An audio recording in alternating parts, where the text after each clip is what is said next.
Hey guys, this is a short spoiler review about the book The Republic of Thieves.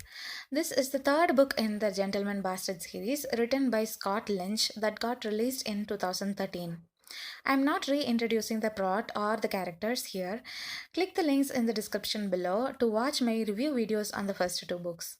Let's dive into the story. If you have read the first two books, by now you will know that the mess that Locke got himself into in the second book is because of what he did in the first book. Past comes back to bite him the second time in this book. Locke is dying now, and no alchemist or psychier can save him. But a bonds mage offers to save his life in return for his services to make their party win in the Magi election. To put it mildly, Bond's mage is a person with magical abilities, and Loki's encounter with one in the first book is the reason behind the state that he is currently in. Anyways, he and Jean must use their talents to win the Bond's mage an election. Like them, the opponent party has also recruited a person with similar talents, and that person is none other than Sabetha, once a gentleman bastard, lived and trained with Locke and Jean, now an opponent. How Locke puts his wits and talents to use against all the odds is the rest of the story. Like the first two books, this book is also divided into books with chapters and subchapters consisting of past and present timelines. Also, there is a map that describes the place where this story takes place. Here we get to meet the famous Sabetha, who has been mentioned several times in the first two books. Unlike the first two books, this past is not about glimpses of their training.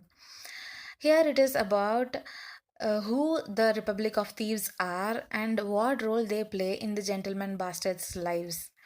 Normally, with past chapters, there used to be a lot of connecting information or reasoning, but there was very little here that could be related to the present. The sole reason of the past timeline in this book seemed to be to give introduction to Sabetha in a larger scale, which was also not much. This diluted the plot and made the book longer. This book is 722 pages long, which is 100 pages more than the previous book. So the plot becomes interesting only after Locke and Sabetha meet in the present timeline, which happens only after 50% of the book. The romance between Locke and Sabetha sucked a lot. I just outright hated Sabetha in spite of her cleverness and cunningness.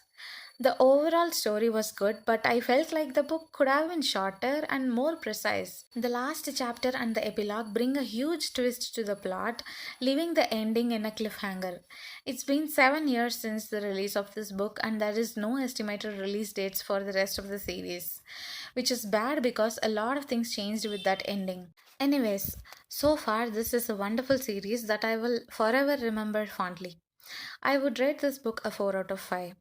If you guys have heard mixed opinions and are confused whether to pick this series or not, just read the first book alone. Even though the story continues, it ends in a good place to be read as a standalone. Thank you guys for watching this video. If you like this review, hit the like button and then subscribe to my YouTube channel. Keep reading books. Until the next review, this is Darshini signing off.